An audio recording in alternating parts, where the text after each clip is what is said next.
जय माता दी, जय मां कामाख्या। कामाख्ये वरदे देवी नीलपर्वतवासिनी तम देवी जगत माता योनि मुद्रे नमस्तुते। कामाख्ये काम संपन्ने कामेश्वरी हर प्रिय काम नाम देहि मैं नित्यम कामेश्वरी नमस्तुते। काम दे काम रूपस्ते सुभगे सुर सेविते करोमि दर्शन देव्यम सर्कामार्थ सिद्धयेत्। ओम महेशानी महामाये चामुंडे मुंडमालिनी आयु आरोग्य ऐश्वर्य देहि में देवी परमेश्वरी। ओम जयंती मंगला काली भद्रकाली कपालिनी दुर्गा क्षमा शिवा धात्री स्वाहा सदा नमस्तुते। ओम सर्वमंगल मांगल्ये शिवे सर्वासाधिके शरण्ये त्र्यंबके गौरी नारायणी नमस्तुते। दुर्गति नाशिनी दुर्गा जय जय, काल विनाशिनी काली जय जय, उमा रमा ब्रह्माणी जय जय, सीता राधा रुक्मणी जय जय। महालक्ष्मी नमस्तुभ्यम सुरेश्वरी हरि प्रिय नमस्तुभ्यम नमस्तुभ्यम दयानिधि। काली काली महाकाली काली के पाप नाशिनी खड़ग हस्ते मुंड हस्ते काली काली नमस्तुते। काली काली महाकाली काली के परमेश्वरी सर्वानंद करी देवी नारायणी नमस्तुते। नीरहार हार धनसार सुधाकरम भागल्याणम धा कनक चंपक धामभूषाम उतुंग बिंदु चुकम्ब मनोहरांगी वाणी नमामि मनसा वत्सा विभूते। ओम ह्रीं दुर्गाय नमः। या जल जल प्रज्वल अग्नि रूपाय ओम होम ह्रीं श्रीं ज्वाला देवी नमः। देवी प्रपन्नताति हरे प्रसीद प्रसीद मातर्ग जोखिलस्य प्रसीद विश्वेश्वरी पाहि विश्वंतमीश्वरी देवी चराचरस्य। शुभम करोति कल्याणम आरोग्यम धन संपदाम शत्रु बुद्धि विनाशाय दीप ज्योति नमस्तुते। योनि मात्र शरीराय कुंजवासिनी कामदा रजस्वला महातेजा कामाक्षी ध्यायतां सदा। या देवी सर्वभूतेषु लक्ष्मी रूपेण संस्थिता नमस्तस्यै नमस्तस्यै नमस्तस्यै नमो नमः। मां भगवती जगज्जननी आपका कष्ट हरे दुख हरे ताप हरे पाप हरे संताप हरे दारिद्र्य हरे और संकट हरे। देव राधा ट्रस्ट की तरफ से सत्यवाणी की प्रस्तुति। विवाह के बहुत से रहस्यमयी प्रश्न और रहस्यमयी क्रियाएं हैं जिनकी वजह से विवाह टूट जाता है, गलत विवाह हो जाता है, लड़के लड़की अलग अलग हो जाते हैं, बच्चे पैदा नहीं होते हैं, शरीर का बंधन हो जाता है, बीमारियां लग जाती है, बच्चा पैदा होने के बाद स्त्री बच्चा लेकर के चली जाती है, अलग अलग रहने लगती है, तलाक भी नहीं होता है, उसके बावजूद भी अलग अलग रहने लगते हैं, मारपीट हो जाती है। इन सबके पीछे का क्या कारण है? पुराने जमाने में तो ऐसा कुछ भी नहीं होता था। पुराने जमाने में कोई लड़ाई झगड़ा नहीं होते थे, मारपीट नहीं होती थी, परंतु आजकल तो बहुत ज्यादा मारपीट होने लग गई है। और उसका एक ही कारण कि हमने जो पुरानी परंपराएं थी, हमारी मान्यता थी, रीति रिवाज थे, कुछ प्रथाएं थी, उन सबको हमने तोड़ दिया है। उस पुरानी जो जंजीरें थी, उन जंजीरों को तोड़ करके हमने नए रिस्म नए रीति रिवाज कायम कर लिए, जिनका कोई और नचोर कुछ भी नहीं है, कोई साइंटिफिक रीजन नहीं है उनका। इसलिए आप वापिस अपनी पुरानी परंपराओं को मानने लग जाओ। मान्यता प्रथा रीति रिवाज उनको मानोगे तो आपका विवाह नहीं टूटेगा और नहीं आपके घर में किसी कोई विधवा होगी। अन्यथा जो तकलीफ सहना है वो तकलीफ तो सहन करना ही पड़ेगा। अब आप कहेंगे हम आधुनिक हो गए हैं, हम नहीं मान रहे पुरानी मान्यताओं को प्रथाओं को, तो कष्ट भोगने के लिए तैयार रहो। फिर भी आपको ज्ञान होना चाहिए। ज्ञान होगा तो आप प्रथाओं का पालन करोगे। तो मैं वो ज्ञान आपको देने जा रहा हूं। लेना नहीं लेना आपके स्व विवेक पर निर्भर करता है, परंतु यदि आप सुनोगे तो कम से कम कुछ तो सोचोगे कि हाँ ये गलती मेरी हो गई जिसकी वजह से मेरी जिंदगी बर्बाद हो गई। या फिर किसी के यहाँ भी लड़के की शादी होने वाली है, लड़की की शादी होने वाली है, या फिर जिनके यहाँ विवाह ही नहीं हुआ हो अभी तक, उनके सबके लिए ये बहुत काम की चीज है। मुझे उम्मीद है कि आप इसको पूरा सुनेंगे और सुनने के बाद में दूसरों को भी अवश्य फॉरवर्ड करोगे। रहस्यमय ज्ञान की बहती गंगा में हम आपको डुबोने ले जा रहे हैं। तो मृत्यु पंचक में विवाह करना वर्जित होता है।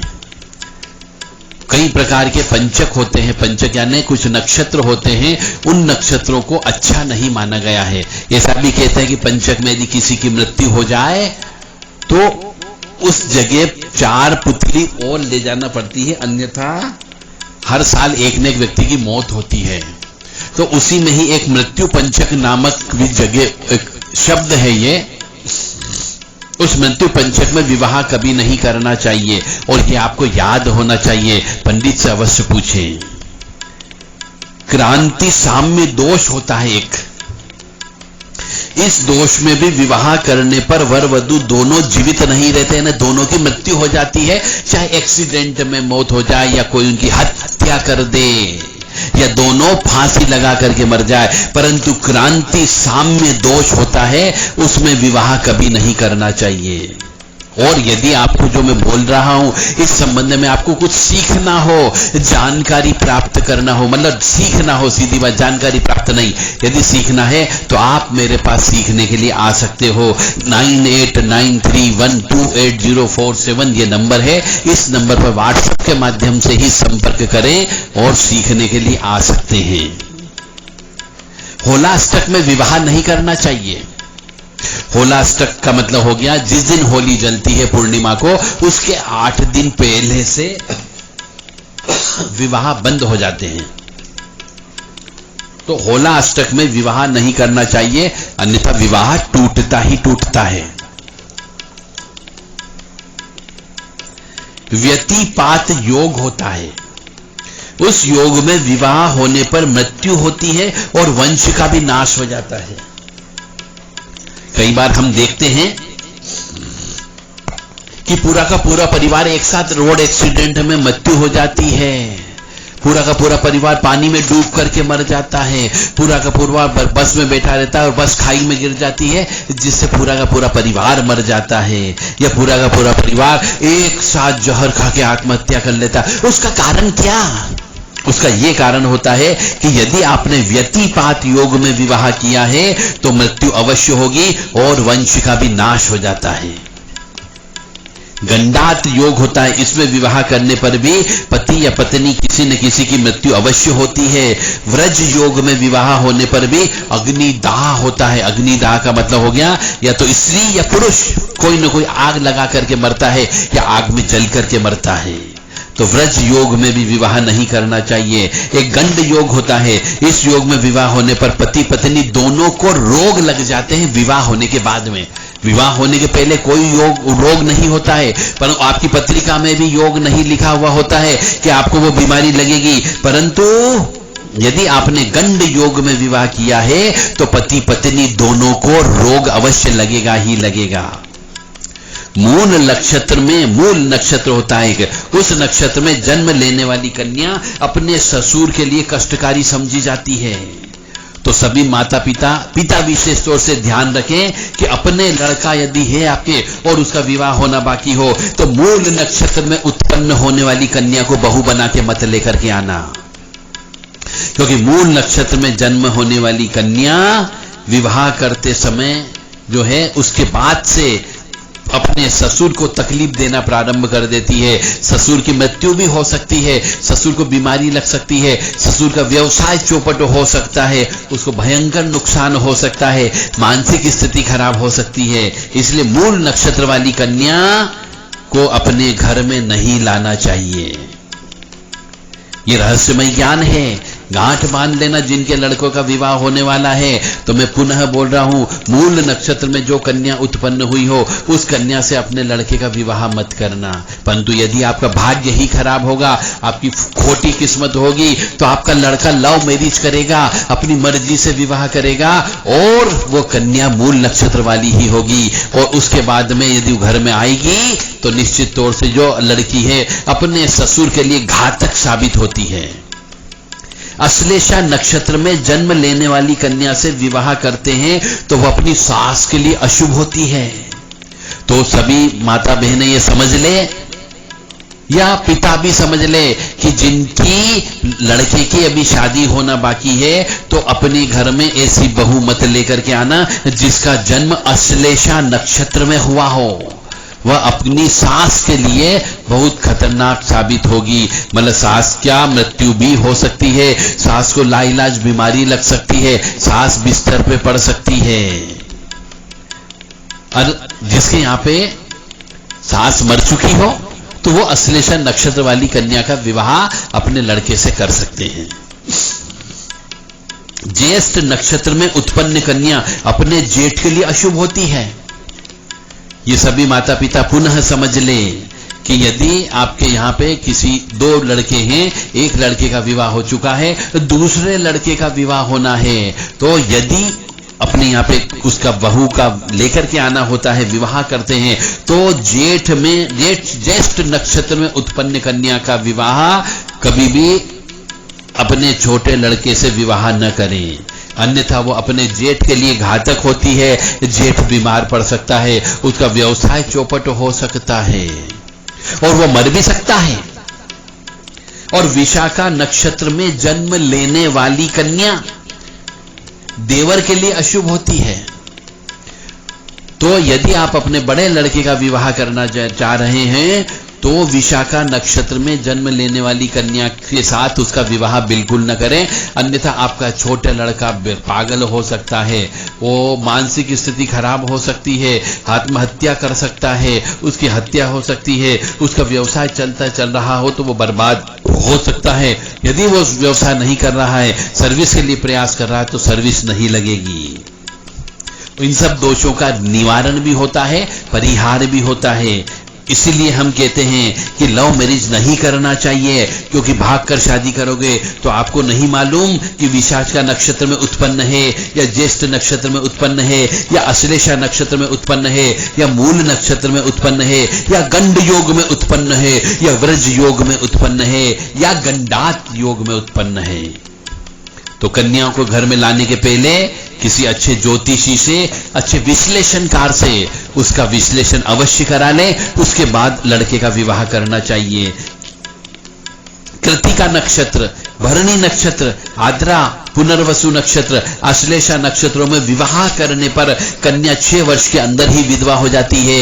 यानी माता पिता फिर यहाँ पे समझ लें कि यदि आपके लड़के का विवाह होना है तो ये अवश्य देख लें कि लड़की का जन्म कृतिका नक्षत्र में तो नहीं हुआ है।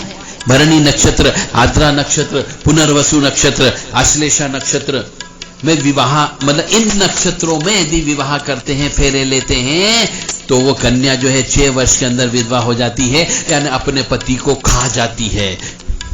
और जो नहीं मानते हैं वह इन नक्षत्रों में अपने बेटे का विवाह और बेटी का विवाह करके देखे कि होता है या नहीं होता है। मानो या न मानो, यह पूर्णतः सत्य है, क्योंकि ज्योतिष एक शास्त्र है, ज्योतिष एक विज्ञान है, ज्योतिष एक गणना है। चित्रा नक्षत्र हो गया, विशाखा नक्षत्र, ज्येष्ठा नक्षत्र, पूर्वाषाढ़ा, पूर्वा भाद्रा, पूर्वा फाल्गुनी, ये नक्षत्रों में भी यदि विवाह होता है तो ये तलाक का कारण बनते हैं। पति पत्नी में झगड़ा होगा और दोनों अलग अलग हो जाएंगे। इन नक्षत्रों में भी विवाह नहीं करना चाहिए।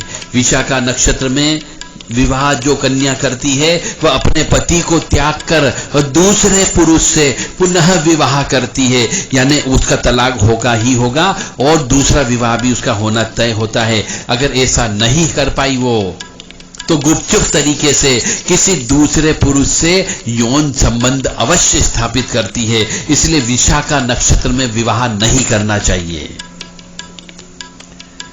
अशुभ नक्षत्रों में हुए विवाह की अधिकतम आयु 10 वर्ष की होती है। 9वें वर्ष में या 11वें वर्ष में पति पत्नी अवश्य अलग अलग होते हैं, क्योंकि हम देखते हैं कि कई बार 10 साल के बाद में पति पत्नी अलग अलग होते हैं किसी भी बात को लेकर के। तो उसका कारण ही यही होता है कि अशुभ नक्षत्र में आपने विवाह किया है, इस वजह से 10 वर्ष के बाद में अलग अलग होना निश्चित होता ही होता है। जब 7 फेरे लेते हैं उस समय के शुभ नक्षत्र को देखना चाहिए। यह हमेशा ध्यान रखें, सूर्य के वेद में विवाह करने से कन्या विधवा हो जाती है। आप यदि विवाह करने जा रहे हैं अपने लड़के का या लड़की का, तो यह अवश्य देखें किसी अच्छे ज्योतिषाचार्य से कि सूर्य के वेद एक शब्द होता है ज्योतिष के अंदर, इसमें एक गणना होती है। इस गणना में सूर्य के वेद में विवाह करने से कन्या विधवा हो जाती है, और शनि के वेद में विवाह करती है तो मृत संतान उत्पन्न करती, उसके यहां बच्चा पैदा नहीं होगा। और राहु के वेद में विवाह करती हो तो स्त्री विवाह के बाद चरित्रहीन हो जाती है। और एक और विशेष बात, इस रहस्यमय ज्ञान की गंगा में हम आपको डुबो रहे हैं कि लव मैरिज नहीं करनी चाहिए। मैं बार बार कहता हूं नहीं करनी चाहिए, और फिर भी यदि करते हैं तो बाद में शारीरिक कष्ट अवश्य होंगे, आर्थिक परेशानी एक न एक समय के बाद अवश्य उत्पन्न होगी, ऋण में अवश्य चढ़े जाओगे, या बच्चे पैदा नहीं होंगे, या लड़कियां ही लड़कियां उत्पन्न होगी, या बाद में तलाक या संबंध विच्छेद अवश्य होता है। अब प्रश्न यह उठता है कि तलाक कानूनी रूप से होने के बाद क्या वर वधू के ग्रह एक दूसरे के लिए प्रभावहीन हो जाते हैं? क्योंकि आपने भाग करके शादी की, कोई ग्रह नक्षत्रों का मिलान नहीं किया। तो जब एक साथ रहने लगते हैं, दोनों पति पत्नी एक छत के नीचे रहने लगते हैं, तो ये मान करके चले दोनों के ग्रह नक्षत्र आपस में टकराते हैं। और जब अलग अलग हो जाते हैं, कानूनी रूप से भी अलग हो जाते हैं, एक छत के नीचे नहीं रहते हैं, तो एक दूसरे के जो ग्रह नक्षत्र है वो प्रभावहीन हो जाते हैं। इसका उत्तर यह है कि यदि विधि विधान से कन्यादान लिया गया हो तो वह स्त्री चाहे कुल में रहे या न रहे, तलाक ले ले, दूसरा विवाह कर ले, उसके ग्रह नक्षत्रों का प्रभाव प्रथम विवाह वाले के घर पर पड़ता ही पड़ता है। यानी कन्यादान के रूप में यदि किसी लड़की को लेकर के आते हो तो, और यदि कन्यादान नहीं होता है तो वह स्त्री कुल देवता, कुल देवी और पितृ देवता की नजर में स्त्री नहीं मानी गई है, बहू नहीं मानी गई, क्योंकि कन्यादान में अपने कुल के अंदर वो ट्रांसफर नहीं हुई है, ऐसा माना जाता है। तो उस स्त्री को ऐसे ही उठा करके लाई गई स्त्री के रूप में वो मान्यता देते हैं, यानी बिठा लिया गया है, इसलिए विवाह नहीं मान्य होता है ऊपर वालों की नजरों में, पितरों की नजरों में। और ऐसी स्त्री से उत्पन्न कोई भी बालक है, यदि वो पिंडदान या तर्पण भी करता है तो उसका पिंडदान और तर्पण अपने पितृ स्वीकार नहीं करते हैं, क्योंकि वो कुल की स्त्री ही नहीं है, कुल में ट्रांसफर नहीं हुई है, कन्यादान स्वरूप प्राप्त नहीं हुई है। और दूसरा प्रभाव, एक छत के नीचे रहने या विवाह के बाद शारीरिक मिलन से ग्रह नक्षत्रों का प्रभाव प्रारंभ हो जाता है। और जब अलग अलग रहते हैं, शारीरिक मिलन नहीं होता है, तो ग्रह नक्षत्र का प्रभाव नहीं पड़ता है। एक स्त्री का दोबारा कन्यादान नहीं होता, यह भी ध्यान रखें।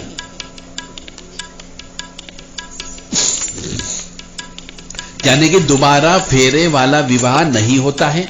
यदि स्त्री कहती कि साहब मैंने पहले विवाह किया था तो लव मैरिज करी थी, कोर्ट मैरिज करी थी, फेरे नहीं लिए थे, कन्यादान नहीं हुआ, परंतु अब बच्चे पैदा हो गए हैं उसके, और बच्चे पैदा होने के बाद यदि वो दूसरा विवाह करती हो तो भी कन्यादान नहीं होता है, क्योंकि वह स्त्री बन चुकी है, बच्चे पैदा कर चुकी है। कन्या का मतलब होता है ऐसी कन्या, ऐसी लड़की जो मासिक धर्म से न हुई हो, उसे कन्या की परिभाषा में लिया जाता है शास्त्र के मतानुसार।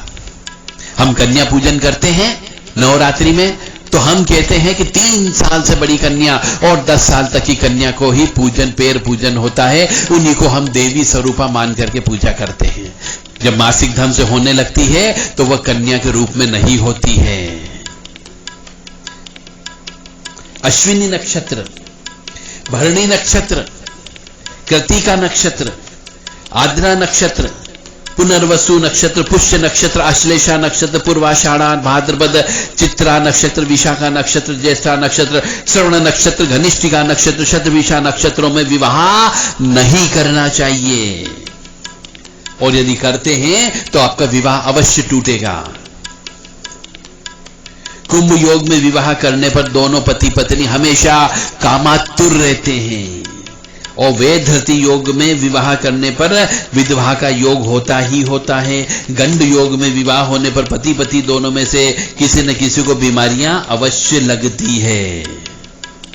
इस बात का अवश्य ध्यान रखें, क्योंकि विवाह हमेशा जिंदगी में एक बार ही होता है, और मनुष्य विवाह करता है अपने पिता का ऋण चुकाने के लिए, पितृ ऋण के लिए बच्चे उत्पन्न करता है, और उस बच्चा उत्पन्न होने पर वो पितृ ऋण से उऋण हो जाता है। और यदि बच्चे ही पैदा नहीं हो रहे हो तो विवाह करने का कोई मतलब नहीं होता है, उसे दूसरा विवाह अवश्य कर लेना चाहिए, क्योंकि विवाह का मतलब ही है पितृ ऋण से मुक्ति पाना। शास्त्र सम्मत नियम है, इसलिए इसका पालन तो अवश्य करना चाहिए। यदि नहीं करते हैं तो भी आपको तकलीफ अवश्य होगी। रहस्यमय ज्ञान की गंगा में एक बार और फिर पुनः डुबकी लगाते हैं कि एक स्त्री का विवाह विधि विधान से शुभ मुहूर्त में हो जाता है और 1-2 वर्ष के अंदर उस स्त्री का तलाक भी हो गया, और तीसरे वर्ष में वह लड़की जो वापस आ गई थी उसे दूसरे के घर में बिठा दिया जाता है, यानी किसी दूसरे के साथ में मंदिर में जाकर के माल्यार्पण करके उसका दूसरा विवाह कर दिया जाता है। तो जिस समय दूसरे के घर में बिठाने का कार्यक्रम माता पिता के घर से हो रहा था, तभी पहले पति की मृत्यु हो गई और उसे अर्थी सजने लग गई। तो क्या उस लड़की का दूसरा विवाह सफल होगा? क्या उसके कुल देवता का क्या प्रभाव पड़ेगा? क्या वह स्त्री विधवा मानी जाएगी? या क्या उस पूर्व विवाहित स्त्री को सूतक के नियम का पालन करना चाहिए? या क्या ऐसी परिस्थिति में पुनर्विवाह करना चाहिए? या क्या लड़की के माता पिता दोषी होंगे जो पुनर्विवाह करवा रहे हैं ऐसी परिस्थिति में, जब उसके पहले पति की मृत्यु उसी दिन हो गई जिस दिन उसका दूसरा विवाह हो रहा है? अब सनातन धर्म क्या कहता है? हम यह शास्त्र की बात करेंगे। सनातन धर्म ये कहता है कि एक लड़की का एक बार ही कन्यादान होता है, बार बार कन्यादान नहीं होता है। एक लड़की का एक बार ही विवाह होता है, बार बार विवाह नहीं होता है। ये तो शास्त्र सम्मत बात हो गई। एक लड़की के विवाह उपरांत कुल देवता वही हो जाते हैं जहां पर पहले बार उसको कन्यादान में दिया गया। जिस कुल में प्रथम बार विवाह हुआ वही उसके कुल के कुल देवता भी माने जाते हैं, और वही उसी कुल के पितृ देवता भी, उन्हीं पितरों को पूजना पड़ेगा, दूसरे कुल के देवता नहीं। अब पहले पति की मृत्यु के दिन दूसरा विवाह हो रहा है तो यह घोर पाप की स्थिति उत्पन्न कर रही है। वंश का विनाश निश्चित होता है, और जो उस लड़की को लेकर के जा रहा है दूसरा व्यक्ति, वह व्यक्ति जिंदगी में कभी खुश नहीं रह सकता। वह ऋणी हो जाएगा, वह कंगाल हो जाएगा, वह बर्बाद हो जाएगा। मानो या न मानो, यह पूर्णतः सत्य है। परिवार में नाम लेने वाला नहीं बचेगा। हो सकता है कि जहां पर पहली बार विवाह हुआ था वहां के कुल देवी देवता, पितृ देवता कह लीजिए, या फिर वो आदमी जो उसका पहला पति था वो मर गया, उसकी आत्मा दूसरे परिवार जहां पे वो लड़की गई है उसके परिवार को बर्बाद कर सकती है। दुर्घटना में पूरे परिवार का नाश हो सकता है। तो दूसरा विवाह करने के पहले बहुत सोचें, समझें और फिर विवाह करें। मानो या न मानो, यह भी पूर्णतः सत्य है, और सत्य घटना ही मैं आपको बता रहा हूं। मां जगत जननी आपको सद्बुद्धि प्रदान करे और सुखी रखें, स्वस्थ रखें, प्रसन्न रखें। ओम चंडम प्रतिचंडम करघृत दंडम कृतरिपुखंडम सौख्यकरम लोकम सुखयंतम विलसितवंतम प्रकटित दंतम नत्यकरम डमरूध्वनि शंखम तरलवतत्सम मधुरहसंतम लोकभरम भज भज भूतेशम प्रकट महेशम भैरव वेशम कष्टहरम चरचित सिंदूरम रणभुवि दूरम दुष्ट विदूरम सीनिकरम किंकिणी गणरावम त्रिभुवन पावन खर्पर सावन पुण्यभरम करुणामय वेशम सकल सुरेशम मुक्त सुकेशम पापहरम भज भज भूतेशम प्रकट महेशम श्री भैरव वेशम कष्टहरम।